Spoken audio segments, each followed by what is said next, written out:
Right, Talafalava ni Sambulu Binaka, Malo Elile, Kiorana, Yahweh. I think I ran out of hellos, but I think right now I just want to say thank you to everybody who's joining in. I know there's 26 that we've got online, and I'm sure others, I can see others are coming in as we progress. So Talafalava, welcome to the Pacific Learning Partnership for Environmental and Social Sustainability virtual training. This is our second round. Most of you would have joined us last week, so welcome back. The new ones that just joined us, pleasure to have you on board. We hope that these trainings are useful for you. All right, so last week we've touched base on two modules already. That was, I think, on GIS, in EIA, and scoping of EIA. Today, this week, we're touching on two other very important topics relating to EIA and environmental social safeguards.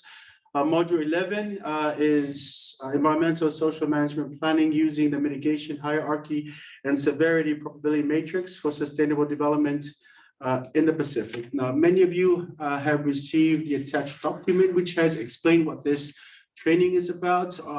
Our trainers here are from the World Bank. I want to welcome Ms. Rachel Marburg, the Social Development Specialist based in Sydney. And I want to welcome Bonnie Cavanaugh, who is also assisting Rachel in this presentation. Now, I think I'll just stop there without just sort of blabbing on. I think I'll just go straight into the presentation, and the lovely ladies will explain to you more of the objectives of the learning for today. And then we'll have an opportunity for questions and answers along the way. Thank you, Rachel and Bonnie. Over to you. Many thanks, Mia Pello, and hi, everybody. Thanks very much for joining. We really hope that we'll have an interesting session for you today.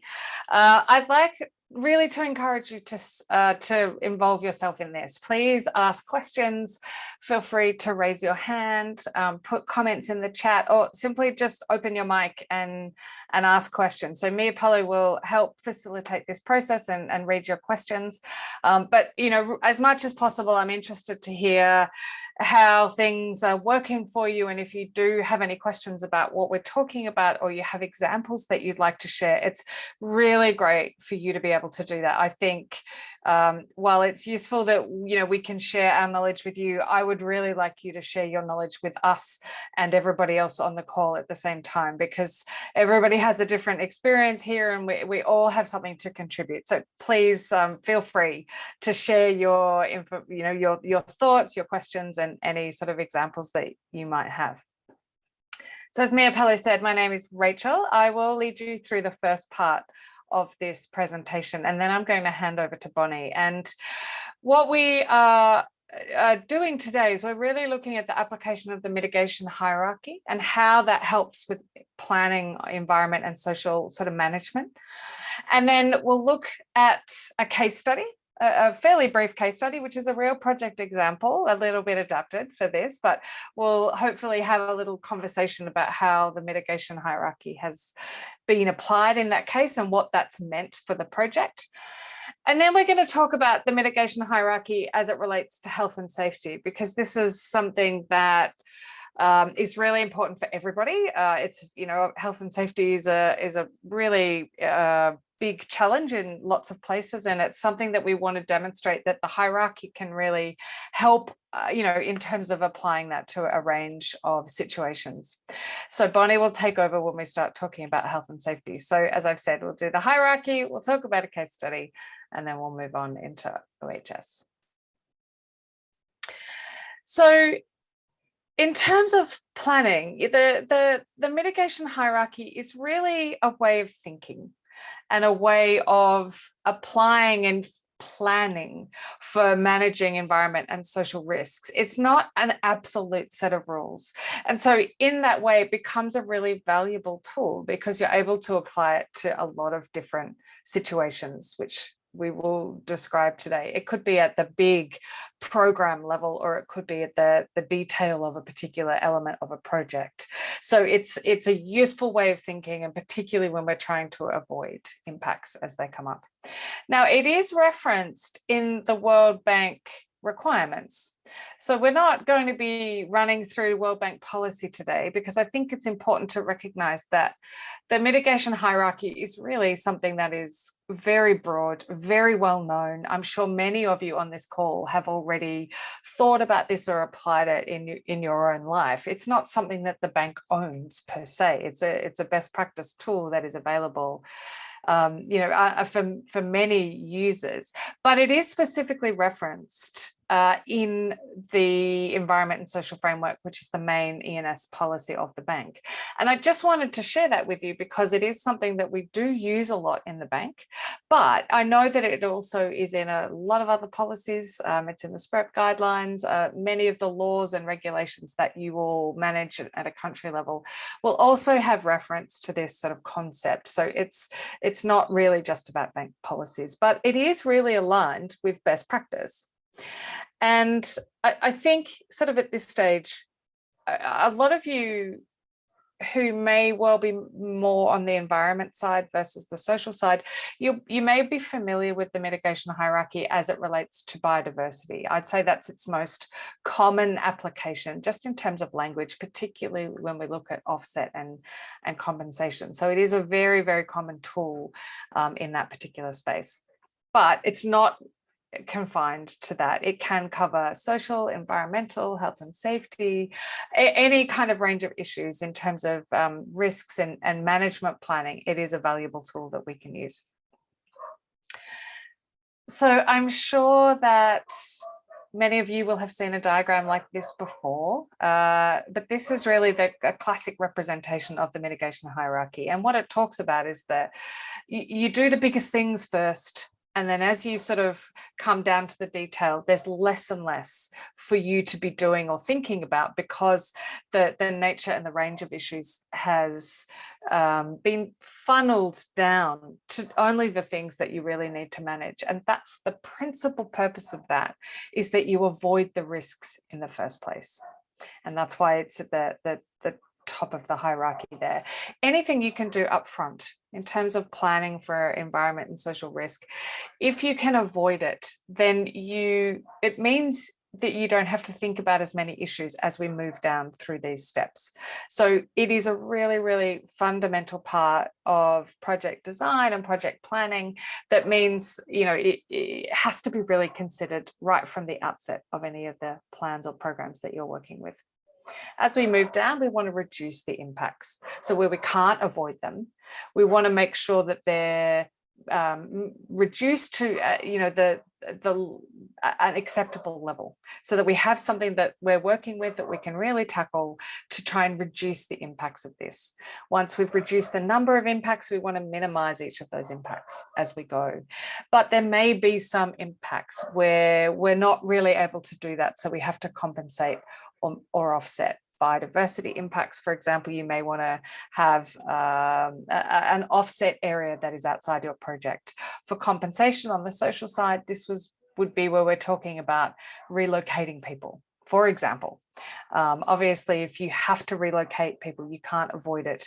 You've done everything you can to reduce the impacts associated with moving people, but when you do have to do that, you have to compensate and offset well so that they can be moved out of the area of impact.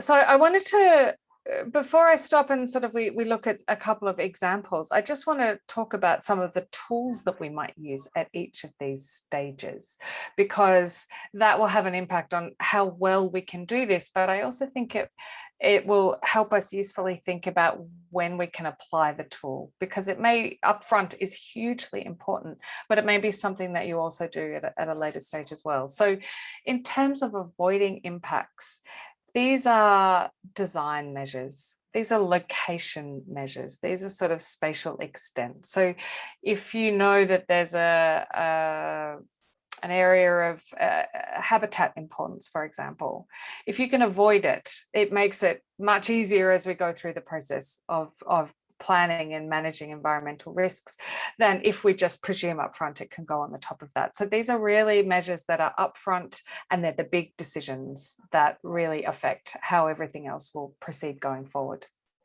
When we talk about reducing and mitigating, we might have impact assessments, which we have talked about quite a lot through this training series, and that I'm sure many of you are familiar with. We can move into detailed design, site planning. We can use consultation to help us reduce the impacts and understand what might be happening in that case. When we get to mitigation, they're quite specific measures. And a very crucial part of that is thinking about implementation arrangements. How will you deliver these mitigation measures so that you get the effect that you need in each of these cases? And for offsets, how do you, where can you put that offset area, or how much do you compensate for lost assets? So the next slide is just a couple of examples that help sort of describe that, and then I'll stop and I'll check if there are any sort of questions or comments at this stage. So in these couple of photographs, we really just wanted to describe what these things look like. What are we talking about when we use the word avoid? So in terms of planning, in that first example of the river, you can see that there's a number of people who are on the riverbank, and they're using that for either recreation or for water collection or fishing. So if you don't have to affect that area, then you can avoid it entirely, and then you don't have to think about mitigating or minimizing the impacts associated with those people. So avoid the location. When we're minimizing, we're trying to make it smaller. The nature of the impact might be smaller. And so in the example here with dust, big major road constructions, you might have the water truck coming behind to minimize the dust that might affect communities or environmental receptors along the roadside. To mitigate noise, you might build insulation, you might put double glazing in windows, or you might have other technical solutions that can help to mitigate the impact that is occurring. And then, as we've talked about in biodiversity or in social impacts associated with relocation, you might have another area that you protect specifically to offset the fact that you can't do that with your project. So I'll just pause. Does anybody have any questions on sort of the terminology we're using here? I will put this slide back up just to check if anybody has any comments or questions or situations or examples they'd like to raise at this stage. You could raise your hand or put a comment in the chat box, or just simply open your mic and let us know.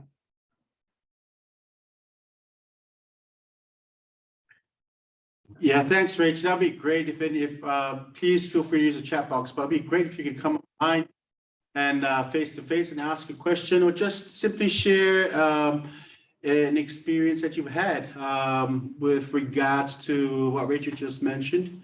Was there any project that you encountered where you could have said, we could have avoided that, or we could have included this to mitigate that? And anyways, anybody has any experience to share, we'd love to hear from you.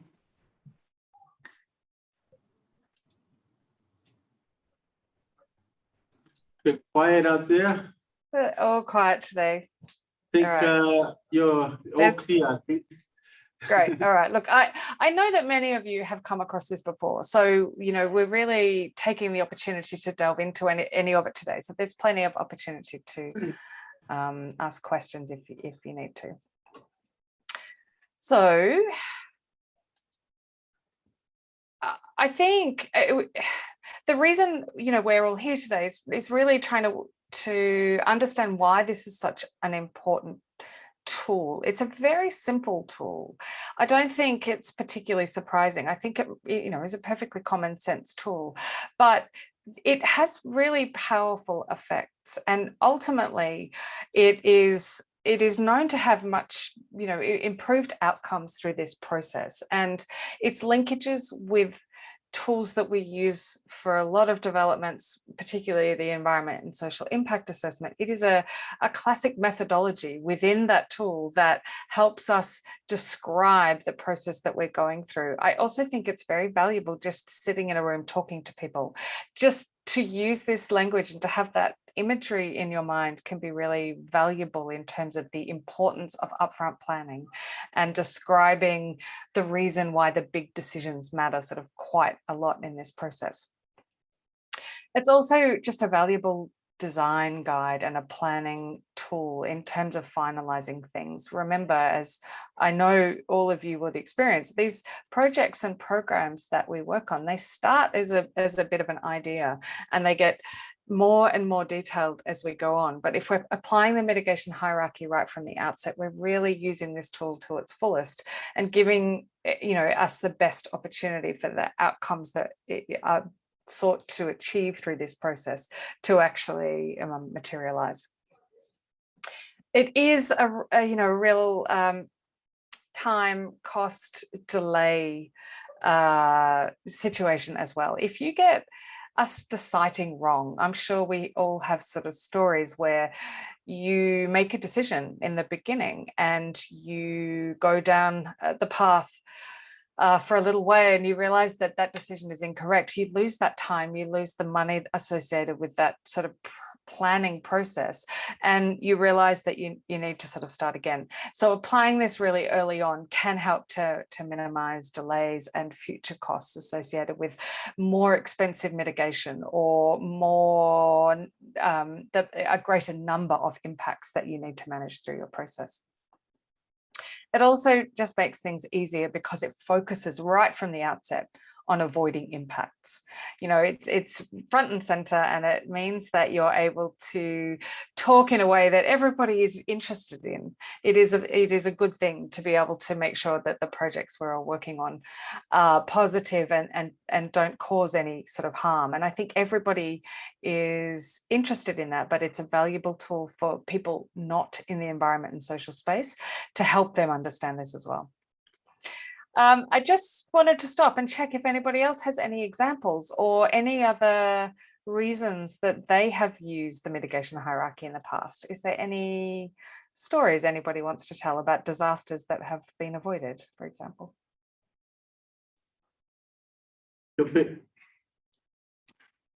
Thank you, Rachel. If I may contribute in the discussion, and I wanted to pick up this question earlier on, but it's good that it's appearing in again in this slide. And thanks for the photo.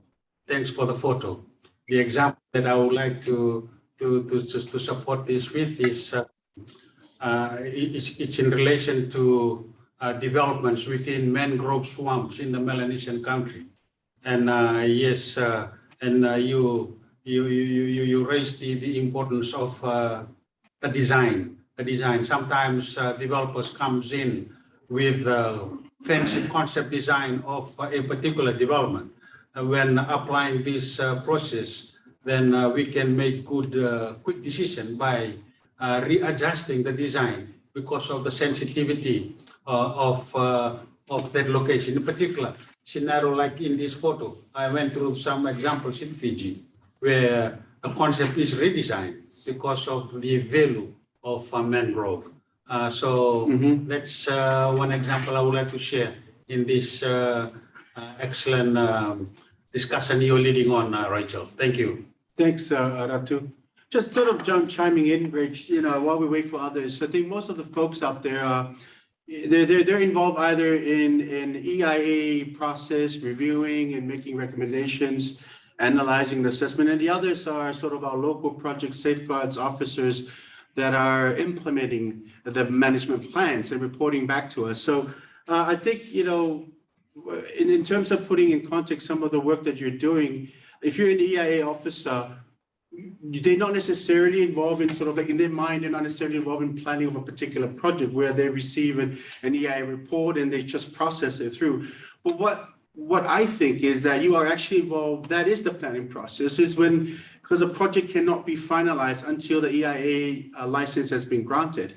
So when the EIA report enters an EIA regulatory agency's desk, you are reviewing and making recommendations, and you're free to apply the mitigation hierarchy with some of the recommendations that a report are saying. So I think that's the space where folks that are listening, that's where you could come and make in that sort of interventions and apply the mitigation through that EIA process.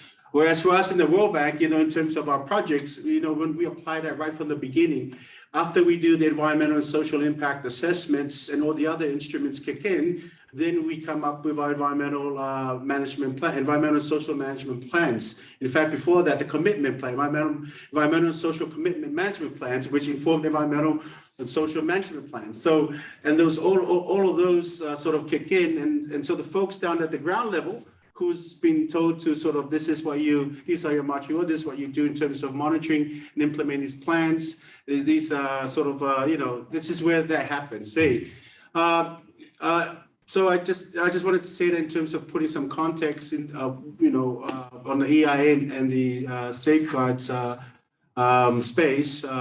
But I'd like to hear from the folks out there. If you could share with us any experience or any thoughts, particularly if you're on an EIA process, whether you even apply mitigation hierarchy or not, or how do you sort of assess your reports?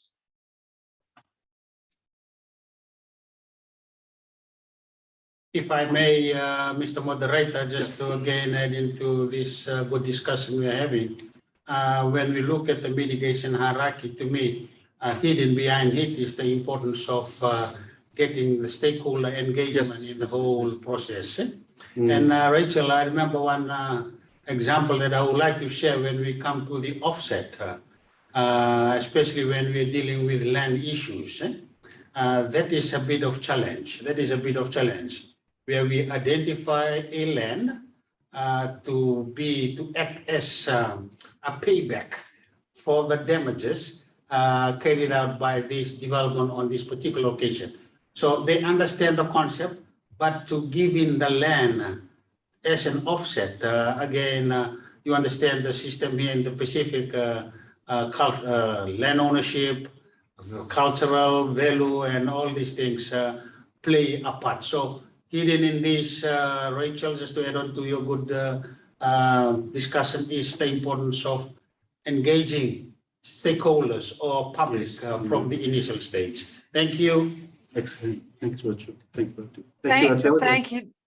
Thank you, Jope. I really appreciate you saying that, and I fully agree with you. And I think, to apply the hierarchy, well, you need to have a little bit of knowledge. And I think I agree with your land example as well. I think that's a very useful one. If you are new to the Pacific, for example, which of course nobody on the call is, but if you were new to the Pacific and you presumed that it would be easy to get a piece of land, and you hadn't gone through the steps of trying to avoid and then minimize and mitigate, and just presumed, it's fine, we can get that land, I think all of us here on the call will recognize that you're going to have a long time in going through the process, and it's going to take you a lot longer than if you'd thought about this well up front.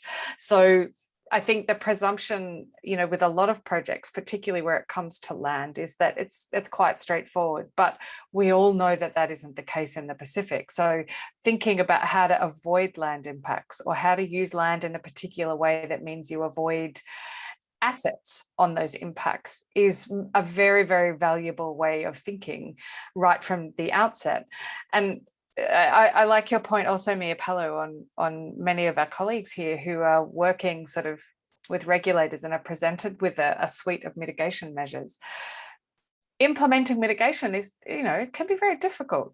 You have to deal with a lot of different people. You have to get a lot of the right things in order to make it all happen well. If you can avoid the need for mitigation, or you can have less mitigation because you've chosen well up front, then it makes implementation of the project much more straightforward as well.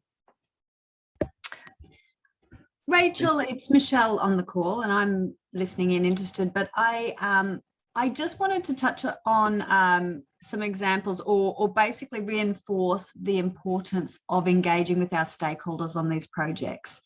And when we talk about the stakeholders, not just about the community. And I've worked on projects where we've had real challenges where it came to waste or route selection in terms of transporting materials. And it's been really interesting how when you engage with stakeholders and talk about not just the positive benefits of the project, but also talk about some of the challenges, the real challenges in building or implementing the project, stakeholders can come up with really interesting solutions. And at times they can be solutions that have shared value or shared benefit.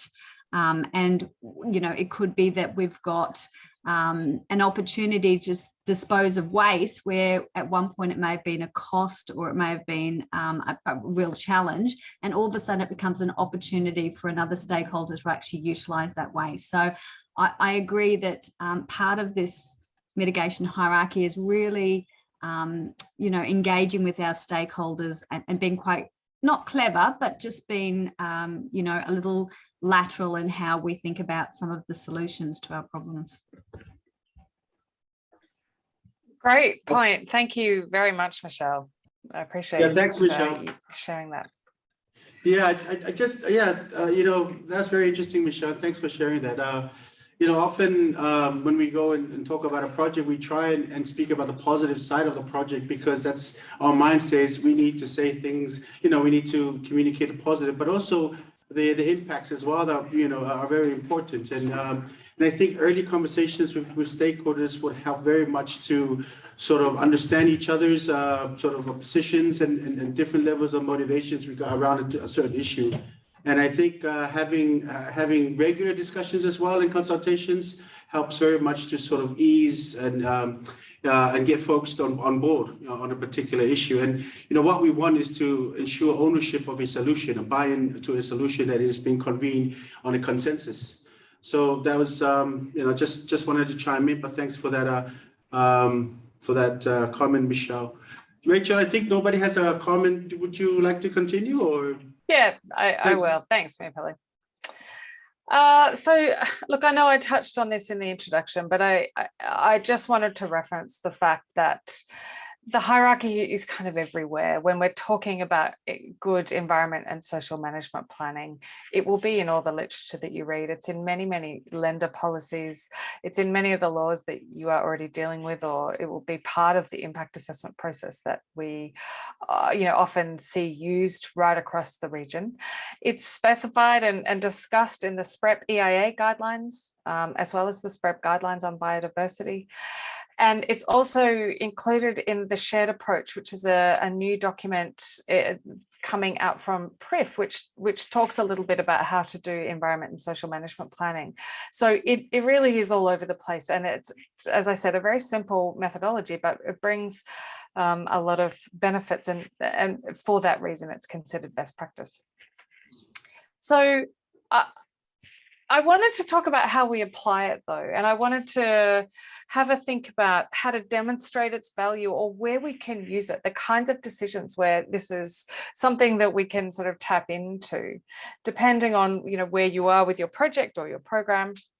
And I have a case study here, and it's very simple case study and a little bit simplified for this discussion today, but I wanted to make sure we had the opportunity to sort of test it and see how, you know, what the answers it can give us in that sense. So this is a digital project. This example is actually in the Marshall Islands.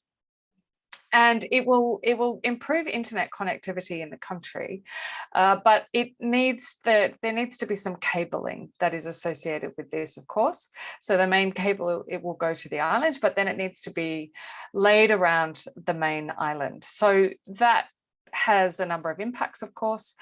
And we'll see in the next slide, we have options about it being above ground or below ground.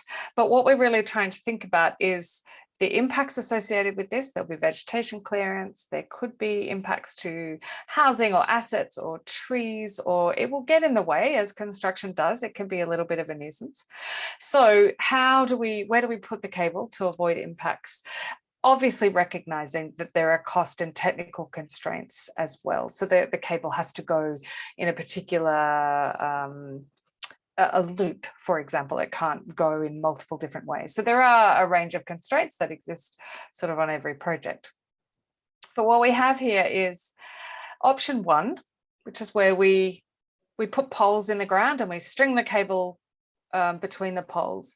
And this is easier installation, but it leaves visual impacts and it's more vulnerable infrastructure. And obviously we need to be thinking about the operation of this and the future impacts and how it's maintained.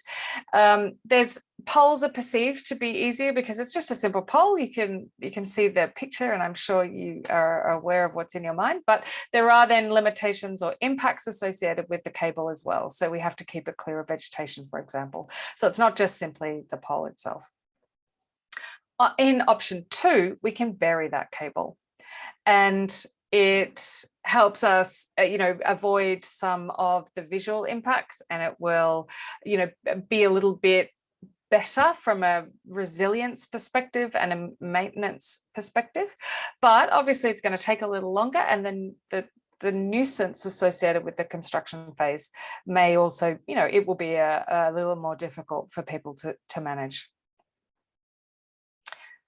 So let's start applying the hierarchy. And I wanted just to pick up on some of the tools and what we can think about at each stage before we jump back into the cable itself. But in terms of avoiding, what are the design things we can think about? How can early planning really help us here?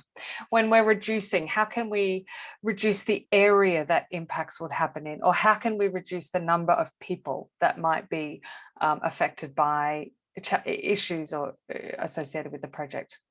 How can we then manage those? What are the things that we can do that would reduce that even further and make sure that those impacts are less severe for the people who do face them?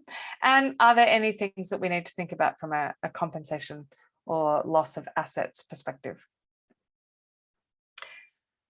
So what I wanted to do was really start to apply the hierarchy for the above ground cables to start with. And I haven't included everything here. So please, if you can add something in the chat or you'd like to raise an issue that, we may not have discussed, please feel free to do so or ask a question about this. It is deliberately, I've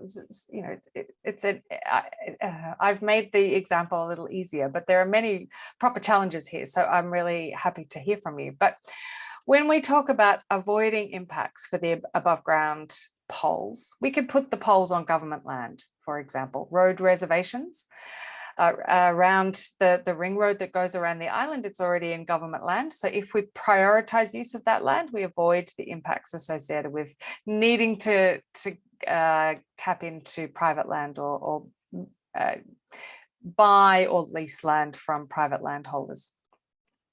But we recognize that there's still the visual impact associated with the pole and the cable. And we know from the community work that has been done to date that that's an issue for the people in this community. So we can avoid some issues, but we can't avoid them all.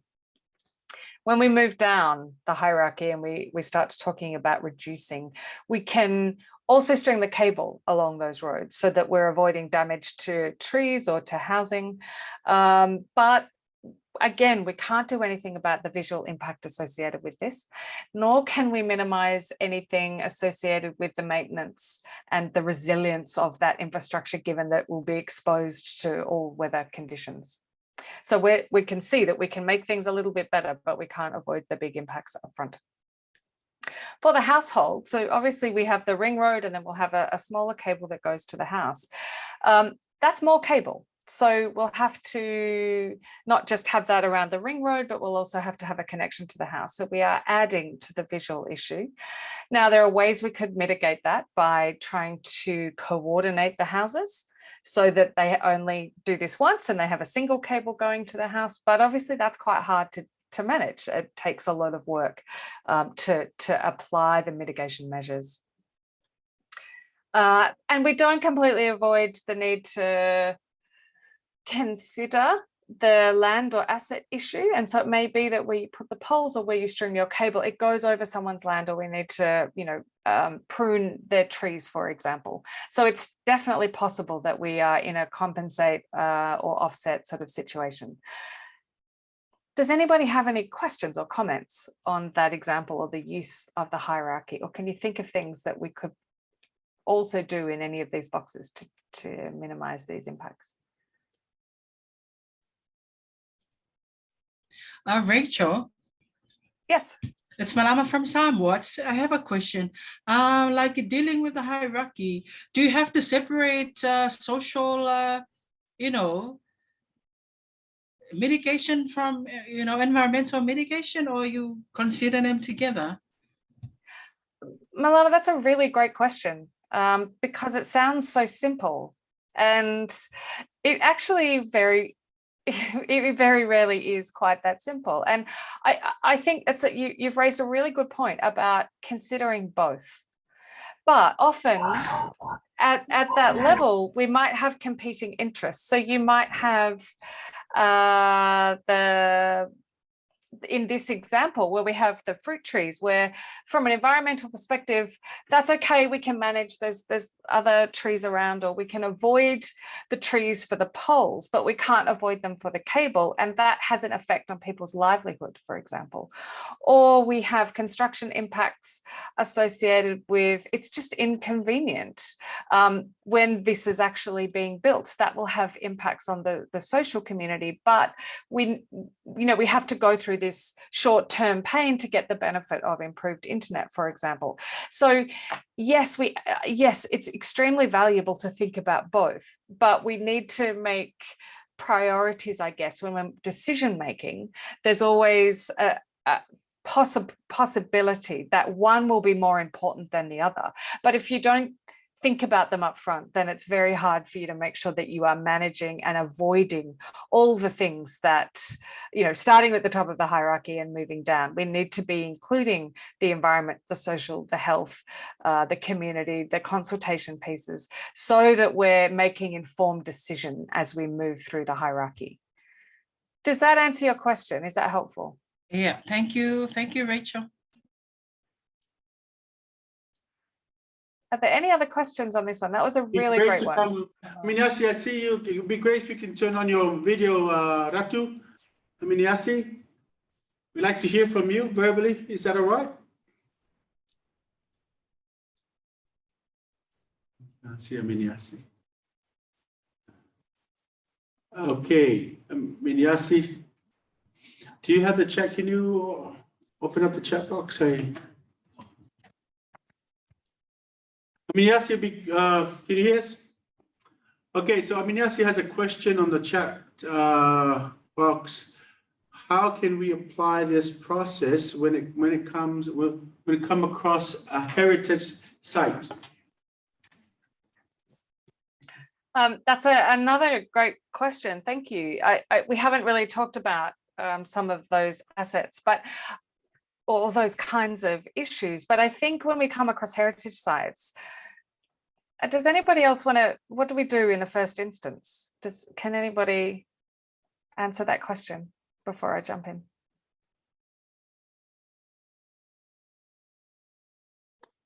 Avoid. Avoid. Yeah, that's exactly what I was going to say. Thank you. I think that was Sally. You're absolutely right. So, with cultural heritage, particularly when it's a physical asset, most of the time somebody knows it's there. So through your planning process, whether that be upfront or through the detailed design, it's something that we should be checking and be very mindful of. It could also be raised during consultation, where people say there's a grave site or a particularly sort of special site that is located there. And usually we would try and avoid that. Sometimes it's not possible. For example, with large dam projects where you will be creating a large lake for the hydro plant, sometimes there will be assets that are located in that area that will be impounded, and we can't avoid that. So we work through the hierarchy, starting with avoiding. How do we avoid that cultural heritage site? Can we move the road around it? Can we change the location? As we go through the process, how do we minimize it? Is there multiple sites? And maybe we can avoid most of them, but only a few are affected. Once we know which sites we're talking about, we can do things like mitigate the risk by fencing the site or protecting the site during construction, for example, so that we are making sure that the physical assets are not damaged, particularly if in the operation of whatever we're doing, it can just exist. but it can come to compensate as well. And the nature of that compensation for a cultural heritage asset will be very specific to the community who need or use or own the asset, as well as the cultural value of it. It will be quite specific and definitely needs to be understood and managed in very close coordination with the people who are responsible for that asset. Thank you. That's excellent. I hope I answered that question. Answered it really well, Rachel. Always clear and very concise. Thank you. Any other question? I've got a question on the chat box. So this is from Sally Peter, I think in Solomon Islands. How flexible is the World Bank standards and the national laws and regulations similar to the cable impacts? Here in the Solomon Islands, there are encroachments on the road, ROW, and for the World Bank standards, we have to pay for the assets according to the 3 categories on the ROW, but this is not the case for the national laws, as they have encroached into the gazetted road land. So how are we going to deal with such, as this will definitely slow down the whole process? I hope you can read from your side, Rachel. It's quite a long comment and a question in there. Able to respond? Yeah, look, Sally, I can't read that actually, Mia Pello. I have multiple things going on. I can't see the chat, but I get the gist of it. And Sally, yeah, it's a really good comment. And if it's okay with you, I'm going to come back to it because I want to talk about option 2 here, and then we can perhaps have that conversation because it's a little bit relevant to our case study here. So bear with me just one moment, Sally, and I'll come back to you. As you can see with our case study here, there's a number of things we can't avoid, and the visual impact in this simplified example is really sort of one that I want to highlight, because we don't want to end up in a situation like the image we can see here where there's cables all over the place, because this is a long-term project and this sort of situation would exist for quite some time. So let's look at option 2, where we bury the cable. So it's an underground cable. So in terms of avoid, we can use the road reservation as well. So we're avoiding private land. We're avoiding as much as possible the assets. We can design well. We can do a micro trench. And I know this is sort of cheating in this example, but you can have a very shallow trench. It takes a specialist bit of machinery that we would need to, involve in this, but it's reasonably quick. And from a construction perspective, there's a bit of nuisance, but they're not permanent impacts. So it's perhaps some design decisions up front that can help us avoid a lot of the impacts in the first place. So if we presume that that's what we're doing with option 2 in the underground cable, we're going to bury it and it will be permanently buried. When we come to reducing, really what we're dealing with is construction impacts, because it's only through that construction process that we will have these issues, and we could maybe avoid peak times for traffic. As all of you will be aware, sometimes in small islands, there's a lot of traffic in peak places because there's no options, and that is certainly the case in RMI of this road. So it will be a nuisance, but we could make construction happen in a time that makes it a little less inconvenient for people.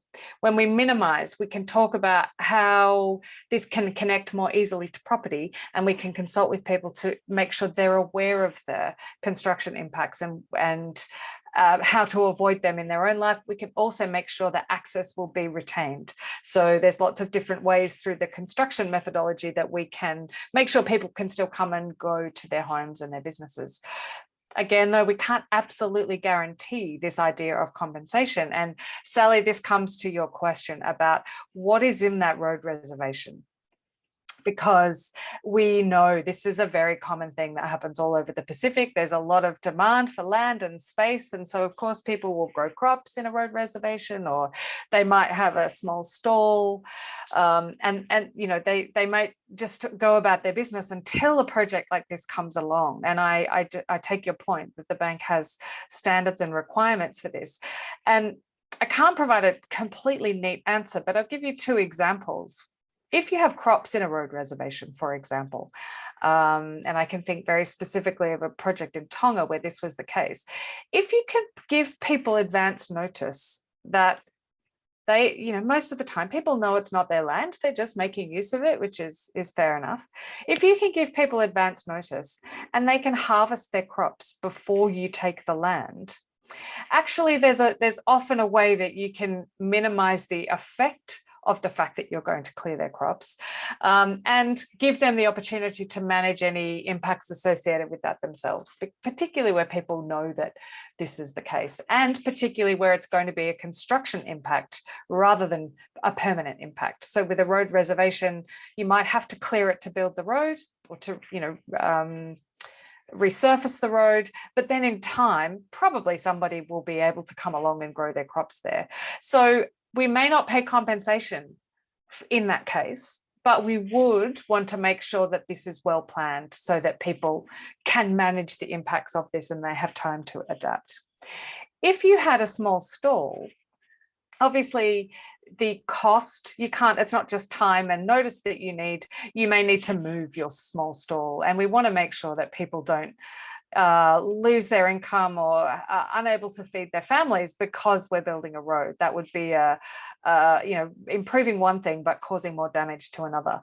And this is where a compensation process, and when we say compensation, it does not have to be money. It could be that you help people to move your stall. So in this example, we could bring the machine that lays the cable into one place and then move the stall slightly so that it moves backwards. That work has already been done and it can continue to earn an income. It's in a relatively similar place. So there's many ways we can manage the absolute impact, but it is about the nature of the impact itself that we would be really cautious of. So Sally, is that helpful in your context?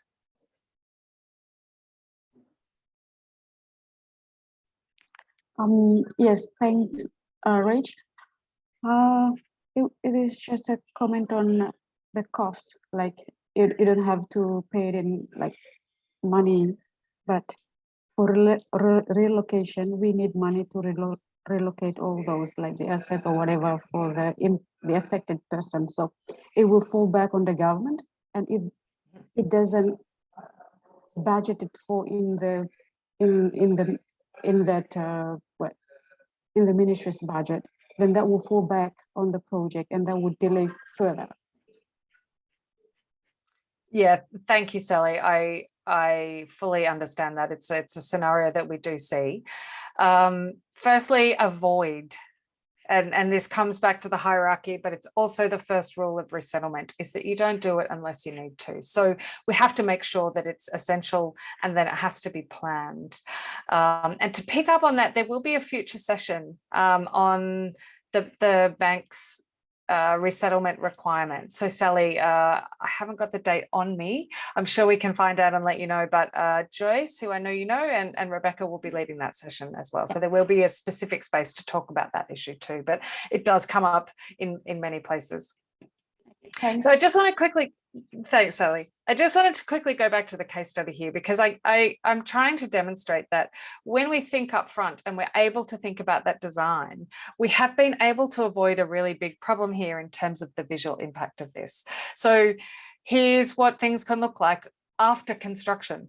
So instead of having all the cables everywhere, we have our usual scene. Things can relatively go back to normal. And that has all taken place because in trying to avoid the impact in the first place, we've been able to apply the hierarchy and to manage all the risks that go with that, despite the fact that, it's a bit more of a nuisance to dig a trench and put a cable in than it is just to put up a pole. But in the long run, it's important to think about sort of what this will look and feel like. This is obviously a better solution from a climate resilience perspective as well. So I'm just going to quickly summarize and then I'll open the floor and then I'm going to hand it over to Bonnie to talk about health and safety. But in this example, and I know that it's a little neat and tidy, which is never our real life sort of situation. But even though the underground cable was a bit more expensive, it's less maintenance through the life of the project, and we were able to avoid some of the impacts that occur with the above ground option. So there's a combination here of using the technical information and the design stuff with the environmental issues. And if we combine those together, this is when we get the best outcomes from our projects. So avoiding and thinking about this up front is really important, because it makes it more simple as we get through the other layers of the hierarchy, because it's harder to mitigate later. If you have big impacts that you haven't avoided, it's much harder as we go further down the line. It also just saves you time and effort, particularly Sally and others. I know you're very involved in the implementation of the projects, and I'm sure you have many stories where you wish things could have been done better from the outset that would have really helped your job and helped the outcomes that we're looking for. And so thinking about avoidance, I think, is something that we all need to be doing as much as possible, and I include the bank in that as well. But please remember that we often have competing interests. And Malama, I think this was part of your comment as well, is that it's rarely as straightforward. In this situation, we've looked at the visual impact, but there are always other issues. There's never just a single issue. So we have to manage that process, even when we're applying the mitigation hierarchy. So I've got a comment from Immaculata. Great. We have a proposed landfill site where we had a landslide a couple of years ago, causing lives and completely sweeping out houses into a swamp. Would there be possible landslides in the future? I wish I could answer that with absolute confidence, but I think, you know, it's a really important issue to be mindful of. The fact that something has happened in that location, you know, in the recent past, it's certainly something to consider very, very carefully. And I guess part of the answer, Immaculata, would be around planning, understanding the site, understanding what happened in the past, learning from that experience, and making some very significant decisions about whether that land is suitable for that use anymore. Yeah. And if it's going to be housing, obviously we don't want people to be injured because of issues. I know that we can't always avoid or otherwise, but maybe a different kind of use for that land, or maybe the landfill is appropriate in that circumstance if it's well designed. But it's certainly a really big issue to have in a big flashing light, I think, in the avoid part of the hierarchy, if you can. Yeah. Yeah, because thanks, Rach. I've got a question from Joshua Torin from the Solomon Islands. If the 3 top hierarchy level exhausted, and we come to the last option of a compensation brackets offset for heritage site, how will this be justified under the World Bank safeguards? Any relevant examples? Thanks, Joshua. Look, I think the bank doesn't have definitive answers here from the cultural perspective, because it will depend very much on circumstance. I can give you an example, perhaps the opposite of what you're asking for, but I remember I was working on a relocation project, and it was in a very different part of the world, but there was a graveyard associated with the community who were being completely moved to somewhere else. And within the project company, everybody was really worried about this and extremely stressed, because they recognized it was a cultural asset for the community. Obviously, graves can be, you know, visited very frequently or very significant to members of families. And so they were really worried about how to do this. And there was a lot of chat internally about what we could do. Could we move it? Could we allow the community to come back to it? What are they going to say? People were very scared about talking to the community because they perceived this to be a very sensitive issue. And after months of really exhausting everything they could think of, they did eventually sit down with the village chiefs in this case and said, you know, the relocation will have some implications for the grave sites. You know, can you tell us what you think about this? And everybody was a bit nervous about the response. And the chief said, oh, no, it's fine. No. Culturally, our practice is that once our family is buried, that site is important to us, but we don't we don't mind that we don't live right next to that site, or we don't mind that we'll only be able to visit it every now and then in the future. We just want to be able to come back. So could you put a fence around it? And then it doesn't matter. We'll be living 100 kilometers away, but we'll come back when it suits us on the anniversaries. That's up to the family. Don't worry about it. And so there was a lot of fear associated with this heritage site that in the end was actually very straightforward. And it comes with the conversations with the affected people. The opposite situation can also occur where people refuse to allow those sites to be damaged. And then you have to go back and look at the avoidance piece or the design piece, other ways that you can change the effect on that site or the access to that site. Or can you go back, and it might cost you more money or it might cost you a bit more time.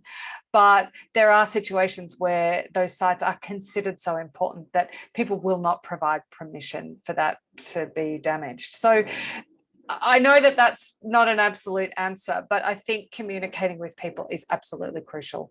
And particularly in trying to find the right solutions, continual dialogue and conversation is really important. Thank you, Rachel. Excellent. We've got one question more, and then I think we can move on to the next slide. We've got Mr. Carpini. The question is, in the case of chance findings or finds, for example, unexploded ordinances or cultural artifacts, where does that fit into the mitigation hierarchy? Okay, so that's a good question. I think in chance finds is a mitigation technique. So when you've looked at all the risks, you try and understand if there's cultural heritage, you might do some desktop studies. A lot of the Pacific is well studied from a cultural heritage perspective, but there's always stuff that we don't know about. So chance finds sits in the mitigation piece, and that's because you can't avoid it. That's the point of a chance finds, is that it's not anticipated, but the process, the way you will deal with that when you do find it, is part of your mitigation to make sure that you manage that well. And I have worked in one of my favorite field trips was I was in a road project in Greece, and there's cultural heritage everywhere in Greece, but they found a major site just on the side of the road, and I happened to be there when the archaeologist came up, and he was so excited and so happy because they'd found this that they didn't know existed. So it was a major piece of archaeology, and it was fantastic. The process kicked in. They took about a month. They worked on other parts of the sites to document and study, and then they were able to carry on. So the nature of that chance finds procedure is really important, and that's the way you manage this. I will say I think UXO is a completely different issue, because obviously there are enormous safety considerations in terms of that. And I know in places like the Solomon Islands, it is a very real issue. I know that there are some excellent training for the removal of UXO, for example, but it is something that projects need to be very, very aware of, and the upfront investigations to ensure that your sites are free from UXO so that people are not injured on your projects is really important. So I hope that was useful. It is a lovely segue into Bonnie, because she's going to talk about the mitigation hierarchy in relation to health and safety. So I will hand over to you, Bonnie. Do you need me to keep going with the slides? Just let me know when you need the next one. Thanks, Rach. I think I can actually share the slides myself, and that might be easier. Okay. Yep, I'll stop sharing. Okay. Can I share?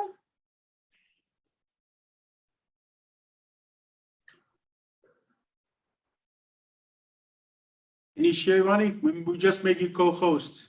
Thank you. Okay. Can everyone see my screen now? Yep, all good. And is my audio okay? Perfect. Sounds Fantastic. good, Bonnie. Thanks, Rach. So in the next session, or the next part of the session, I'm going to go over how we can apply the mitigation hierarchy to occupational health and safety. And these slides might be familiar to some people. I think we've delivered this training a couple of times, but I think it's always worth just refreshing and thinking about occupational health and safety because as we all know, although many of the projects in the Pacific might be smaller in scale, there are hazards even on small projects that need to be managed and can have really serious consequences if we're not thinking about occupational health and safety and continuously working on improving our management of health and safety risks. So when we talk about the mitigation hierarchy as it applies to health and safety, we've got a risk mitigation hierarchy of controls, which is essentially the same figure that we've been using the whole session, but tailored a little bit more to the health and safety frame. So if I go through, the table includes as the most effective measure. So in that, as you saw previously, avoiding impacts, here we call it eliminating impacts, and that means physically remove the hazards. So for example, if you have an empty dam that could present a hazard, filling it in. Then we have substitution, so replacing a hazard. So if you are using a certain type of chemical which is very unsafe, very corrosive, potentially substituting a less harmful option, something that's not going to hurt you if you accidentally forget to wear your gloves and it touches your skin, using that substitution. And then we have engineering solutions. So that's isolating people from the hazard, and it could include using tools for mechanical lifting or conveyor guards. And then at the lower end of the table, so these are the two least effective controls, which might be surprising because I think these are the controls we talk about the most, but actually administrative changes, so anything that changes the way that people work, is one of the less effective controls. So that's your traffic management plan or any training, it's less effective. And same with PPE. So that's your personal protective equipment, your hard hat, your safety boots, and your face mask. So on any project, the most effective thing to protect the safety of your workers is going to be those first three items, eliminating substitution and engineering. Because no matter how well you train people, no matter how much safety equipment they have on, people make mistakes. And I'm sure you've noticed, you can do a thing 100, 1,000 times, but if at some point, you're not paying attention, you're distracted, you've got other things on your mind, you're worrying about something else, it's very easy to make a simple mistake. And on a work site, that can have really serious consequences. So maybe before I move on, were there any comments on that risk mitigation hierarchy of controls? Is this something new, or have people seen this before? Have people used this before? Have you found anything that works really well in terms of the hierarchy of controls? Please speak up or add to the chat box if you wanted to let us know of any lessons learned you have.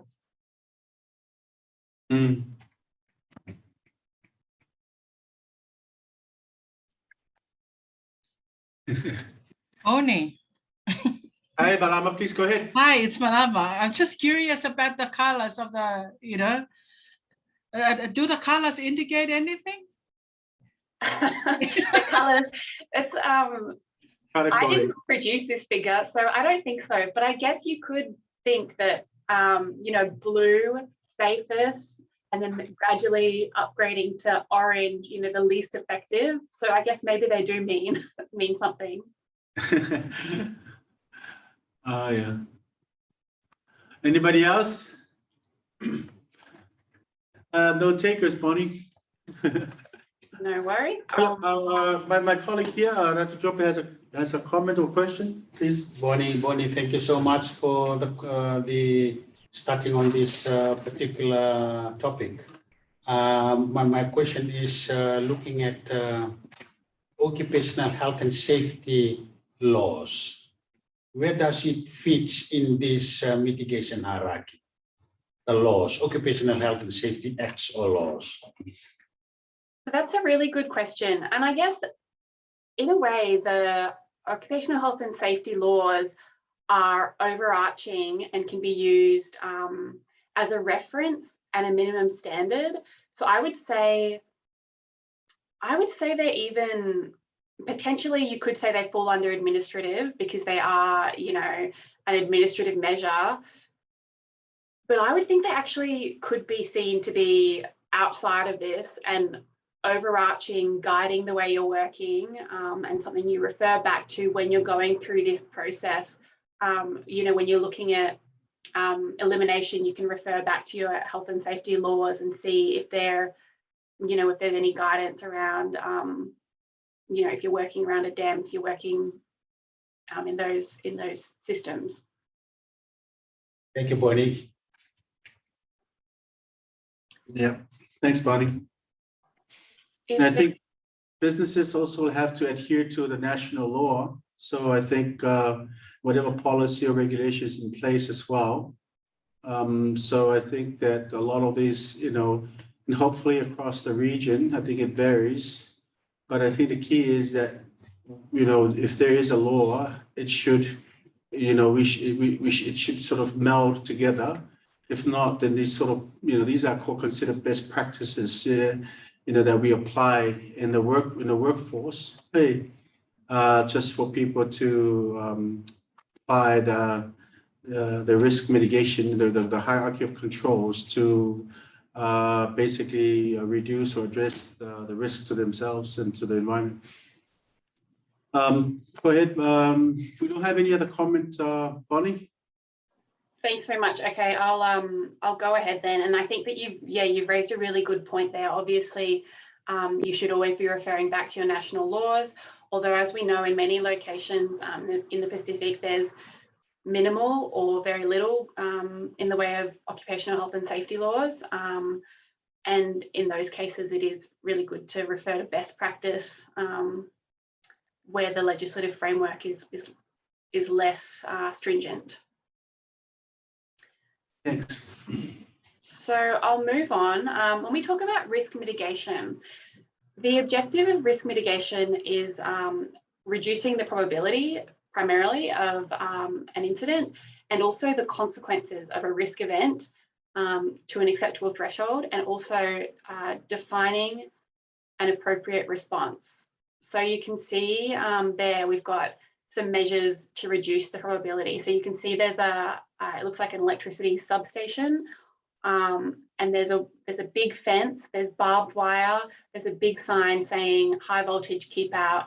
So that's a measure that's going to be really effective to reduce the probability of an incident, because people will see that, and not only are they being notified that there's a risk, there's also a physical barrier that's going to stop anyone, unless they're extremely determined, from getting in there and getting at the hazard.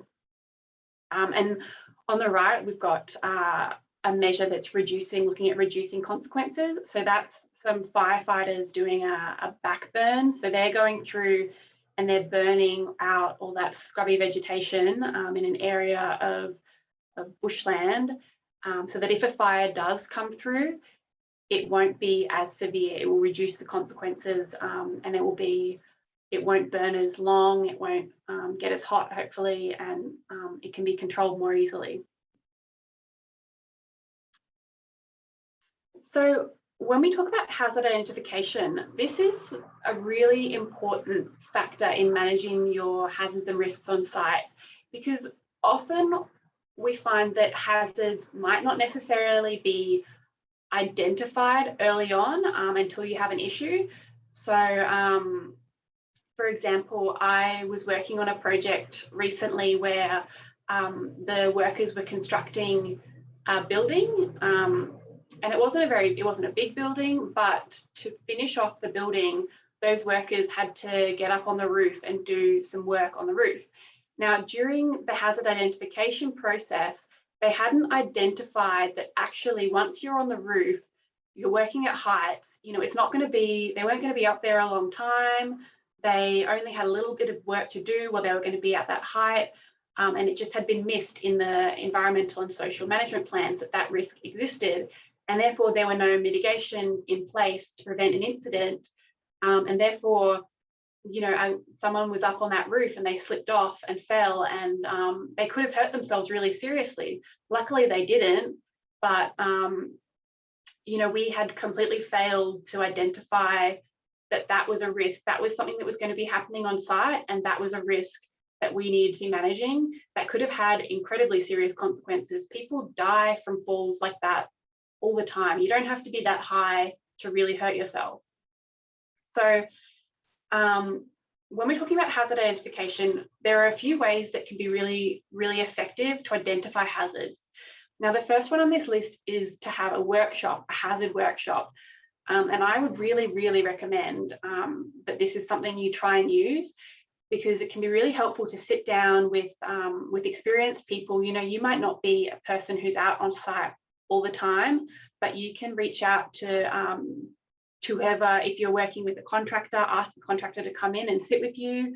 Ask people who have experience within your organizations, supervising projects, and all sit down and go through and think about what you're going to be doing and what the risks would be, and identify those risks up front, so that you can apply that hierarchy and avoid risks where possible and manage the risks you cannot avoid.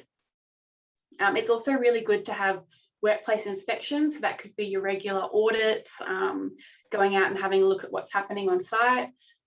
Also having employee and community engagement is really important. I think in many places, people don't, and this is everywhere in the world, people don't really, they don't like to think about accidents, and they don't like to think about what could happen, and they might do something every day, and so they forget that there is danger there is a risk there. You know, they might be thinking, you know, I go out and I paint houses every day, I work at heights every day, and I'm fine because I know what I'm doing. So it's really important to engage with people and just say, you know, this isn't about you not knowing what you're doing. This isn't about, you know, you not being good at your job. This isn't us being overly cautious. This is us trying to manage a risk and make sure that at the end of the day, everyone gets to go home safe to their families. Another really important aspect is when you do have an incident, sit down and analyze it and investigate it. So within the World Bank, we have a process called the Environmental and Social Incident Response Tool. So that's the ESSERT, is our acronym. And that's a tool that can guide you through completing what we call a root cause analysis. And the way that works is when you have an incident, you should go back and investigate on the site and ask questions until you run out of questions to ask. So it's really about going back and saying, okay, why were you doing the task that you were doing when you injured yourself? You know, what controls had you put in place? Were you using those controls? Had you received training? And ask all of these questions and try and get to the root of the problem, the root cause of the incident. And a really important thing here is those investigations aren't about blaming anyone. They're not about criticizing the way things were done. They're about understanding what has happened and making a plan to move forward so that your site is going to be safer and the work that you do is going to be safer and avoid any further incidents. There's also the use of equipment manuals and material safety data sheets. So those apply to chemicals, obviously. So I might pause here, and I just wanted to ask if anyone has any experience, any high hazard activities that you complete in your work, or that your contractors complete, or that you have seen completed. If anyone has any experience with incidents, or where you've had an incident which you weren't expecting, like on my project where a risk hadn't been identified, a hazard hadn't been identified, please speak up in the chat or unmute your mic. Thank you. Thanks, Bonnie. Any takers out there? Anybody wanting to share an experience around hazard activities that you've seen or you've read in the newspaper, or you've have a personal experience? Please do share and just tell us about it and how you sort of address that. You can use the chat box if you're shy. Mia Paolo, at the risk of jumping in over someone, I just wanted to pick up on an issue too, and that is the workshop. because I think it's a really good idea that Bonnie's raised this in relation to OHS, and it's a common tool, but it's also a really good tool for wider E&S management at that whole avoid space. And I think some of the questions we had earlier around cultural heritage and land and roads, these are risks we think of very easily, but they don't necessarily filter into that avoid space. So having a workshop, for example, with your road designers up front really can make some good inroads into managing E&S risks and really starting that planning process. So I think there's a lot of crossover here in the way we do this, even though there's some slightly different terminology that we're using. So thanks, Bonnie. Yes, thanks, Bonnie. Mr. Moderator, Yes, if I may request Bonnie just to elaborate more on that acronym on MSDSs. Hi, Bonnie. Can you talk a bit about what MSDS is? Sure. So MSDS is your materials safety data sheet. I don't know if they're still called that, so apologies if that's old terminology, but basically whenever you have any chemical or hazardous material, so it could be, for example, if you're working on a water treatment project, a reservoir, your chlorine will arrive and there will be a material safety data sheet that comes with that material. If it isn't there, you can always look online and they're available online. And what that includes, that material safety data sheet, is it tells you kind of what the risks are associated with that substance, how you should be storing that substance, how you should be managing that substance when you use it, and also, very importantly, what to do if that substance comes into contact with your skin, with your eyes, or if anyone ingests it. So it's really important to have material safety data sheets on hand whenever you're using any kind of chemicals, because and also to be familiar with them, read them before you're using the substance, so you know that if I get this in my eyes, it's going to hurt and I need to rinse out my eyes for 5 minutes with running water and then get to a hospital, or whatever the situation may be. So that's what a material safety data sheet is, MSDS. Mm-hmm. Thank you. So we've got Sally Pizza.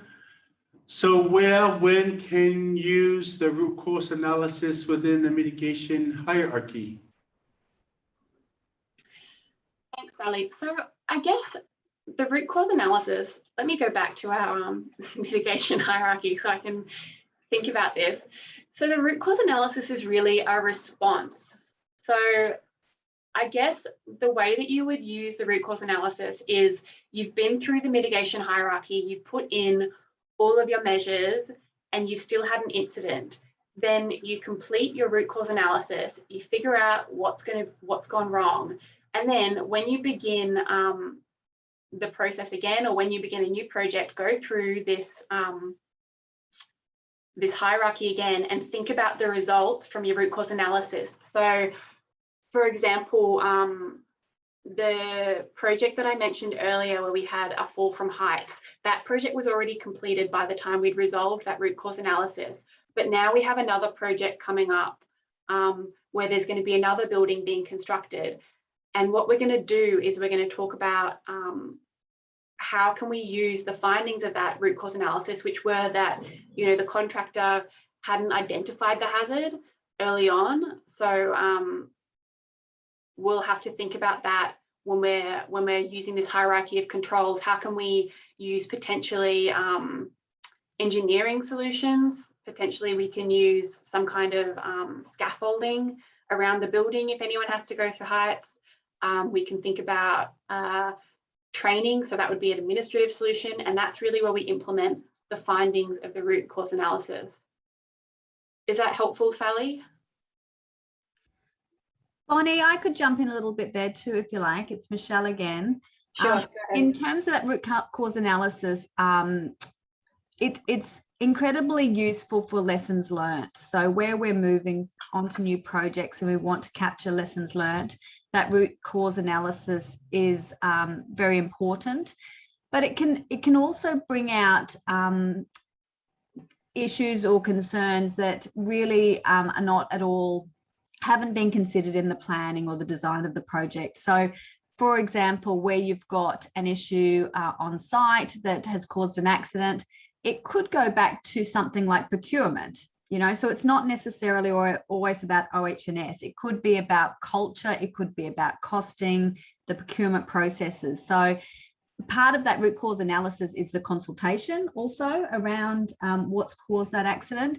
But I think what one is also brought up in terms of talking about, you know, our contractors, it's about the culture and, you know, looking at hazard identification, looking at the culture of safety is incredibly important there. So it's not, again, about taking a stick approach with our contractors. It's about changing culture and really getting them to share the responsibility on site as well for their workers and for the outcomes. Hopefully that's useful. Thanks, Michelle. That's very useful. We've got a comment from Solomon Islands, Joshua Kara. Which of the hierarchy of controls is more effective?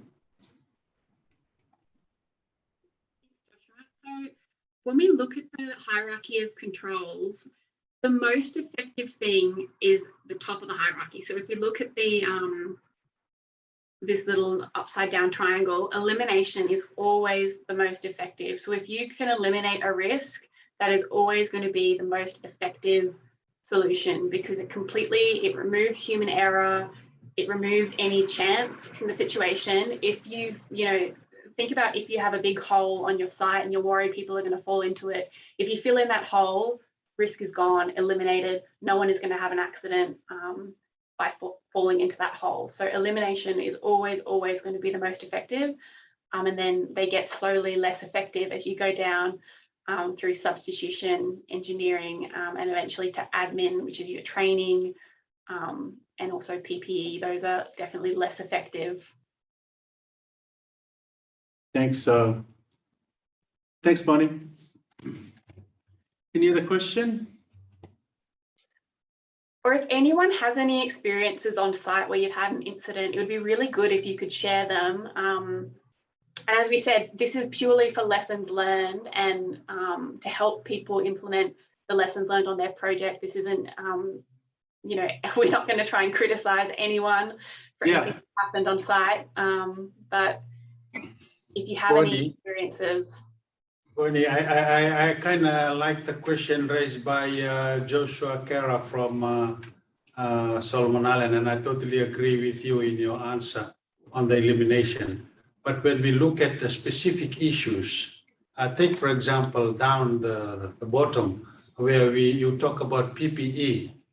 When proper PPE is put in place, it'll be more effective. It will be very, very effective on what each purpose is for.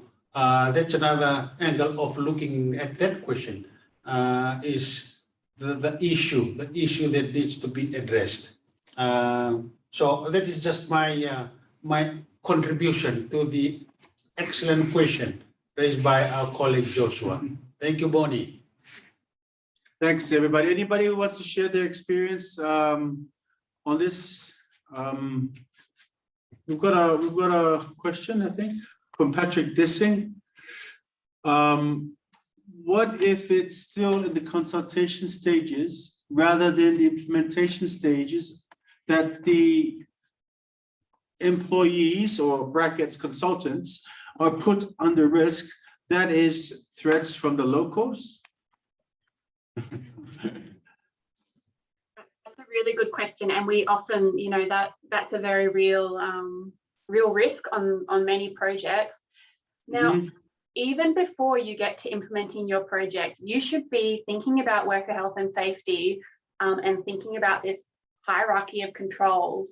So when we're doing consultation and there's a risk that people are going to get really angry, which I think is what your question was around, we should be thinking about this hierarchy of controls right from the beginning. So, physically remove the hazard. I mean, obviously you can't physically remove consultation with people, but think about where you are running consultation activities. Can it be in a public place? If you're going to be going to people's households, go in pairs, at least have a few people with you. So you've got people on your side. You know, if you know that you're going to be going into a situation where people are angry, think about whether you have to do that, or if there's another way you can approach the situation. You know, if they really dislike, and Rachel, probably you are dying to spring in and add some context here. But if you are dealing with a community who are really, really angry with your particular department, you know, is there someone else who you could get to go out who's not going to have that issue if you've had some historical problems with those people, who could go out and act as a go-between so that you're not sending staff out who are going to be at risk. I think another thing that we really need to consider on many of these projects is if you're going to be having people go out to remote locations, making sure that if they're getting on boats, that those boats have the appropriate safety equipment, that they have, the people know where they're going, and that if they don't show up where they're meant to be going, that someone is going to raise the alarm and go looking for them. And also start to ask, you know, if you have contractors who are going to be going out and doing site visit, you really should be checking if they have insurance in place, you know, and making sure, you know, if you're including as a requirement in your contracts that all contractors need to take out insurance, ask them to see that insurance, because it could be an issue if they, you know, if they go out to a remote island and they get lost on their boat and they disappear and potentially pass away. You know, it might not, it might create issues if they then didn't actually have insurance, even though you'd required it for them. Rachel, did you want to add anything on that? No, I was going to mention the travel, Bonnie. That was a key thing, and I'm not sure if Patrick, that's what you're thinking about, but that you already sort of got to there. So no, I don't have anything else to add, but I do think you apply the hierarchy to all kinds of activities, and so I don't think it has to be an implementation. It can be at any point, even in your own life. It's very, you know, applicable tool to be applying at this stage. Bonnie, I'm conscious of time. I'm just aware that I know you have quite a couple of slides left, so I just wanted to mention that too. Thanks. Okay, Go ahead, Bonnie. where we move on to the next slide. So here are some examples of high hazard activities which we undertake all the time on our projects. So obviously, anytime you're traveling in a car or other vehicle, that can have really serious consequences if you have an incident. Also, working at heights is always high risk, no matter how small the height you may think it is. Even if it's a one-story building and you're getting up on the roof, there can be really serious consequences if you fall even from a small height. Also, working in confined spaces is obviously dangerous or high risk, I should say. And also, fourth example there seems to be a landslip. So I guess if you're working around unsecured or poorly managed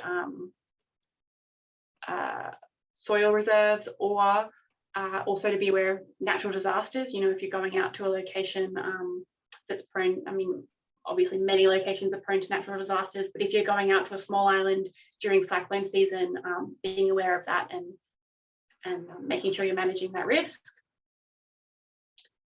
And we've also got some examples of community hazards. So a big one is road safety and traffic. Also, air quality impacts can pose a hazard to the community. And COVID-19 safety, obviously, is something that really needs to be managed if you're bringing in construction workers to a site. I know many locations are dealing with COVID outbreaks at the moment. Other locations haven't had COVID at all and haven't had to deal with that, but potentially that could change at any time. So good to be thinking about how you would respond if there was a COVID outbreak, or if you, you know, if you're going to be bringing construction crews in from an area where there is a COVID outbreak, how you will manage that risk to the community. So I'll move on now to an exercise. So can anyone tell me in the chat box or unmute your microphone, what hazards do you see in this situation?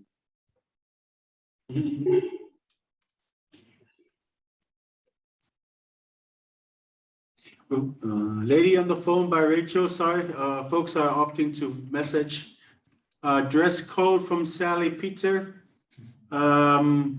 Skirt hooked, high heels, boxes falling, slippers, falling objects on the man, no work sign, no marked walkways, electric cables, bending over to lift box, bend knees, one leg, people near truck, spilled fuel. Everybody's on point here. Oil spillage from truck. No hats, protective hats. So pretty good. Pretty good response. People have an eye for identifying risks and hazards. No PPE, personal protection equipment. Absolutely. So now let's look at the mitigation or risk mitigation hierarchy again, and let's think about using those steps. How would you go about addressing those risks, those hazards? So if we look first of all at elimination, can anyone give me an example of a risk that you could eliminate altogether? I'd probably get the woman to stop wearing high heels. That's probably, I mean, I'd had to apologize, but then politely ask her just to wear nice safety boots and no skirts. Very simple, straightforward. Put on some PPE. Yep. And she looks And like any an office takers? worker too. She looks like she doesn't really need to be there. So maybe having some rules around who is allowed to access your warehouse space and saying, you know, if you're an office worker, you're not allowed in. Eliminate Yeah. So yeah, no loose clothing from Christopher Felix, Moon Chan says. And share the box load. Yeah.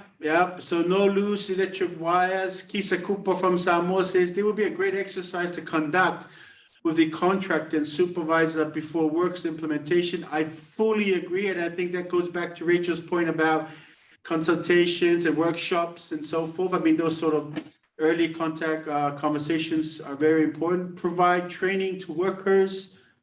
Yeah, I think everybody seems to have an eye for identifying, providing mitigations there. Bonnie?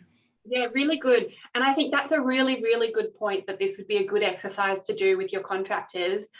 And I think it would be so valuable if you, when you're doing your site audits, just pull them aside, run through, if you have time, run through the risk mitigation hierarchy and just have a moment and pause and together talk about what risks you see and how you can eliminate them, and try and treat it less like a punishment or a criticizing them, and more as a how can we think about how we can improve safety and have better outcomes, which I know can be challenging. You know, I know some contractors have bad, as I think a few people mentioned, there's a bad culture or a bad, they're not worried about it. They think it's silly. But if we can really try and push this message and try and change that culture slowly, maybe we can get some good outcomes. How do you have, from your experience, in terms of checking on them, spot checks, is that even effective, or did that make the contractors get a bit annoyed, or spot checks get us to see them, they're not preparing, and they're not, trying to give us a different picture from the normal days when we're not there. Yep, so spot checks are good. Okay, Bonnie.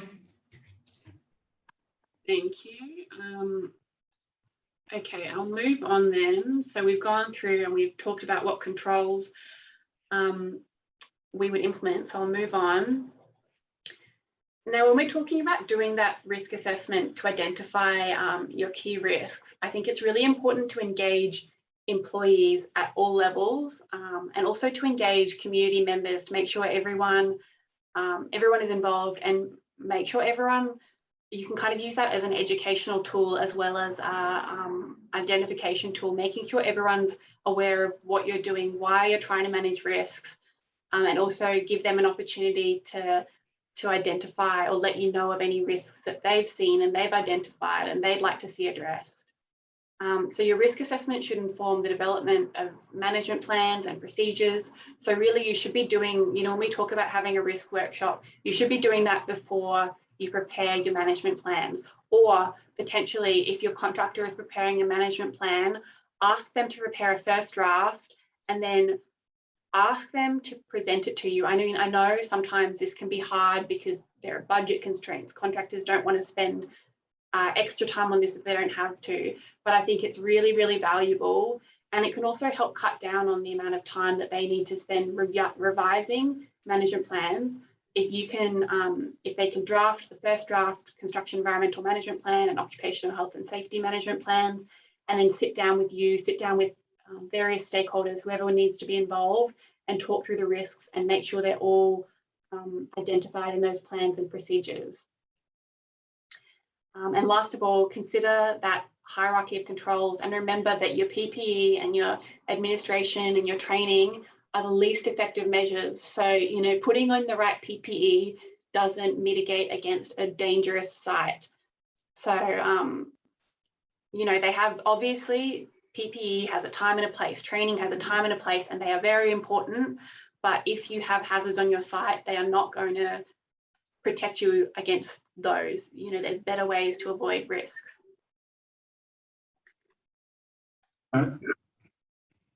So I might quickly recap and then we'll go over and we can have some time for questions. So as we've said, we presented that the mitigation hierarchy can and should be applied throughout all phases of a project, and that it's really important to consider avoiding impacts as early as possible in the project process. It's applicable to environmental, social, health, and safety issues, and you might be familiar with it, particularly as it relates to biodiversity. It's strongly aligned with EIA processes, lender requirements, Pacific Island country laws and guidance, and it's also essentially it's best practice. So no matter what framework you've been working in previously, you're probably familiar with this already because it is best practice, and it's very normal to use the hierarchy on all projects across the world. Stakeholder engagement can and should be used to inform actions throughout the process. And although there is different language for occupational health and safety, the principles remain the same. So I'll move on now, and maybe we can have a bit of a discussion and any questions. All right, thanks, Bonnie. Any questions from the floor? We've gone over time, so let's just give about 5 more minutes. So if people have a lot to say, we can add a bit more. But we're rounding up. Anybody have any questions from that excellent presentation from the two ladies? Please feel free to comment on the chat box or come on the video.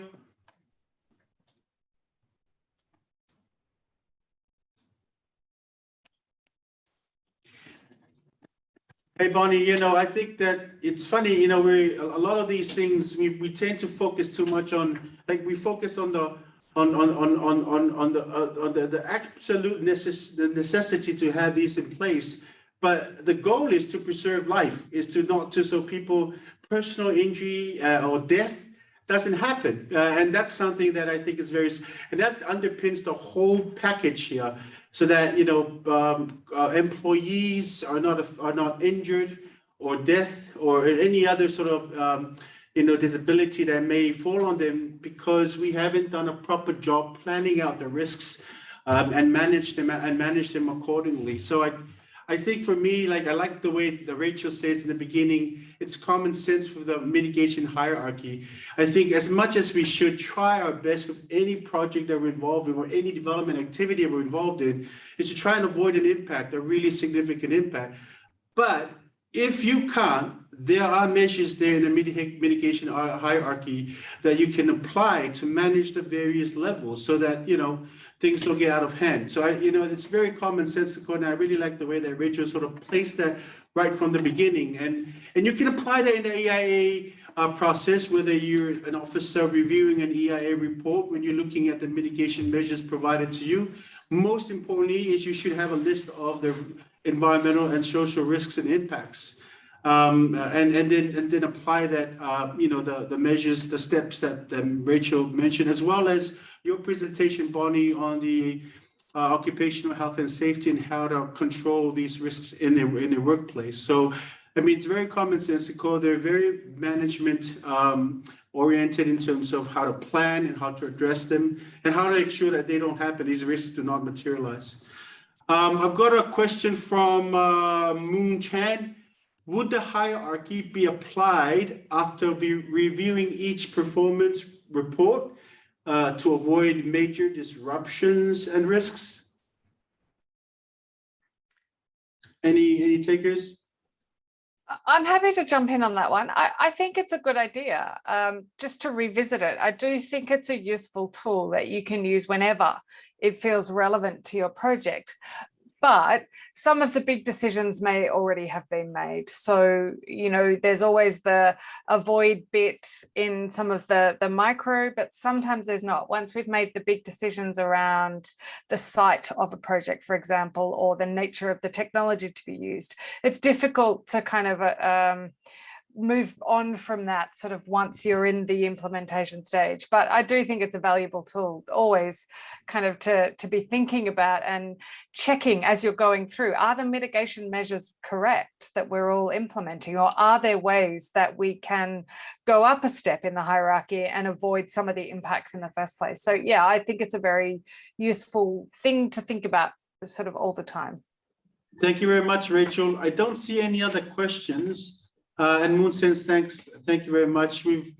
If Malama mentioned, it's very useful, helpful points. Thank you, Rachel and Bonnie.